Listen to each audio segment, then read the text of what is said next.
জোহার। আমরা United forum of all আদিবাসী অর্গানাইজেশনের একটা মিটিংয়ে উপস্থিত হয়েছি। আমরা দেখেছি 29শে সেপ্টেম্বর 2023 কলকাতার বুকে বিশাল এক ঐতিহাসিক বিক্ষোভ সমাবেশ। তারপর আজকের এই মিটিং, ওনাদের কাছ থেকে জেনে নেব ফোরামের আগামী কর্মসূচি কী। জোহার। আজকে আমরা বাঁকুড়ার আর্ট একাডেমিতে ইউনাইটেড ফোরামের এক আলোচনা সভা অনুষ্ঠিত হলো এবং সেটা আগামী দিনের কর্মসূচির বিষয় নিয়েই আজকে বাঁকুড়ার আর্ট একাডেমিতে আমরা আলোচনায় সমবেত হয়েছি।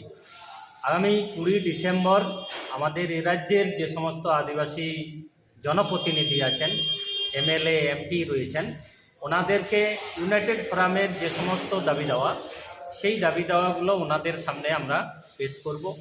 মূলত সেই বিষয়টাকে নিয়েই আজকে 27শে নভেম্বর 2023 বাঁকুড়ার আর্ট একাডেমিতে আমরা মিলিত হয়েছি এবং আগামী দিনের কর্মসূচি সম্পর্কিত বিষয় নিয়ে আজকে আমরা আলোচনা করেছি। আচ্ছা, আপনাদের দাবি দেওয়াগুলো কী কী থাকবে? আমাদের দাবি দেওয়াগুলো যেটা গত 29শে সেপ্টেম্বর কলকাতা রাসমণি রোডে যে বিক্ষোভ সমাবেশটা আমরা করেছিলাম, সেই বিক্ষোভ সমাবেশে রাজ্যপাল এবং মুখ্যমন্ত্রীর কাছে যে মেমোরেন্ডাম আমরা দিয়েছিলাম, সেই মেমোরেন্ডামটাই আমাদের এই এমএলএ এবং এমপিদেরকে দেওয়া হচ্ছে।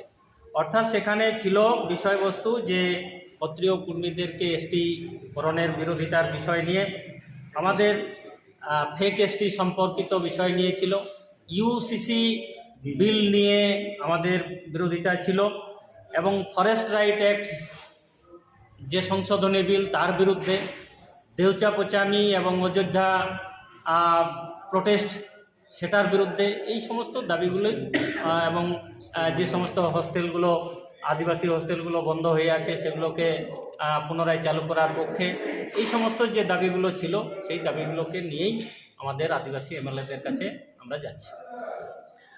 আচ্ছা, আমরা সোশ্যাল মিডিয়াতে বা প্রিন্ট মিডিয়াতেও দেখছি, যখনই কোনো নিয়োগের কোনো রেজাল্ট বের হচ্ছে সেখানে সন্দেহজনক এসটির তালিকা কিন্তু ক্রমশ দীর্ঘায়িত হচ্ছে।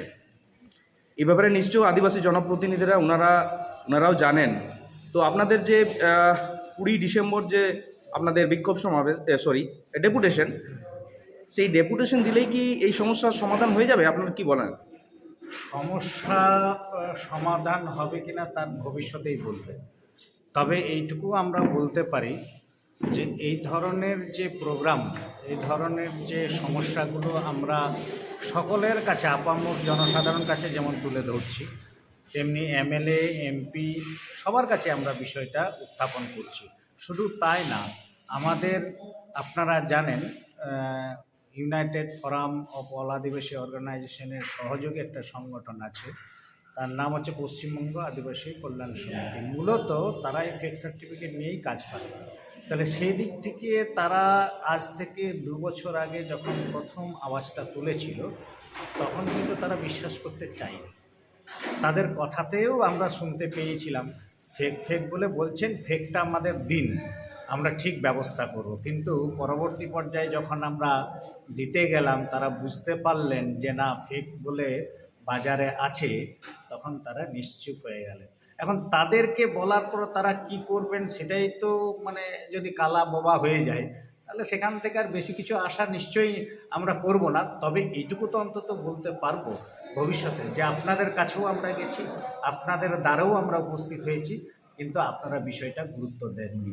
আমরা বারবার বলেছি এবং এই জন্যেই আগামী যে 20 ডিসেম্বর আমরা যাচ্ছি, যে বাইরে মাঠে ময়দানে আমরা চিৎকার করছি, সেই আওয়াজ কিন্তু বিধানসভায় পৌঁছচ্ছে না। আপনারা বিধানসভায় পৌঁছান, আমাদের কথা আপনারা বলুন। সেই জন্যই মাস ডেপুটেশন আমরা আগামী 20 ডিসেম্বর 2023 নিয়েছি। আচ্ছা, বিগত মিটিংগুলোতেও আপনাদের আলোচনায় উঠে এসেছিল যে দুয়ারে সরকারে বেশি বেশি করে ফেক এসটি সার্টিফিকেট ইস্যু হচ্ছে। আপনারা কি এই ব্যাপারে সরকারকে জানিয়েছিলেন? হ্যাঁ, একেবারে আমরা পশ্চিমবঙ্গ আদিবাসী কল্যাণ সমিতি থেকে একটা চিঠি হয়েছিল, সেখানে বলা হয়েছিল যে দুয়ারে সরকারের যে ফেক সার্টিফিকেট যে ইস্যু হচ্ছে, এটা আমরা নিশ্চিত এবং সেই জন্যেই আমরা বলেছিলাম যে দুয়ারে সরকারের এই প্রকল্পটাকে বাদ দিয়ে অন্যান্য প্রকল্পগুলো চালান, কারণ এটা একটা দীর্ঘমেয়াদী বা দীর্ঘসূত্রতা রয়েছে, কারণ ভেরিফিকেশনের একটা বিষয় রয়েছে এখানে। আমি বলে দিলাম আমি এসটি, আর সঙ্গে সঙ্গে তাকে এসটি সার্টিফিকেট দিয়ে দেওয়া হবে, এটা মনে হয় সঠিক পদ্ধতি নয়। তাই আমরা এটা প্রতিবাদ করেছি, আগামী দিনে এটাও করব, এবং ভবিষ্যতে যদি এরকম পজিশন আসে বা সুযোগ আসে, আমরা ওই দুয়ারে সরকার যে প্রকল্পগুলো হচ্ছে সেই জায়গায় আমরা অবস্থান উন্নয়ন করব। আচ্ছা, দেউচা পাচামি এবং অযোধ্যা পাহাড়ের উপর যে প্রজেক্ট, সেগুলোর ব্যাপারে ফোরামের কোনো কর্মসূচি আপনারা গ্রহণ করছেন কি? হ্যাঁ, আমরা অলরেডি গুগল মিটের মাধ্যমে আলোচনা করেছি যে দেউচা পাচামি একটা বিরাট সমস্যা, পাশাপাশি অযোধ্যাটাও আমাদের কাছে একটা সমস্যা। তো এই দেউচা পাচামি বিষয়টা যেভাবে আমরা শুনেছি তাতে আমাদের কাছে পুরোটাই পরিষ্কার নয়। সেই জন্য আগামী 30শে নভেম্বর আমরা ইউনাইটেড ফোরাম থেকে যাচ্ছি ওখানে, এবং এখানে আমাদের একটা দল যাবে, সেখানে তারা পরিদর্শন করবে, তাদের সঙ্গে কথা বলবে, এবং কথা বলার পরে আমাদের কি সিদ্ধান্ত হবে বা আমরা কি বুঝলাম সেখান থেকে, সেই পরিকল্পনাটা আগামী দিনে আমরা কিভাবে নেব তারই একটা রূপরেখা। সেই জন্যই ওখানে গিয়ে সেটা আমরা পরিষ্কার হতে চাইছি।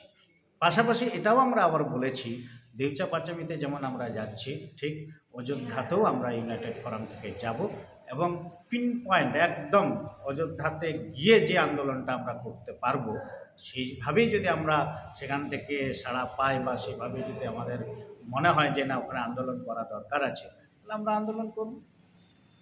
ধন্যবাদ। জোহার। জয়, নমস্কার।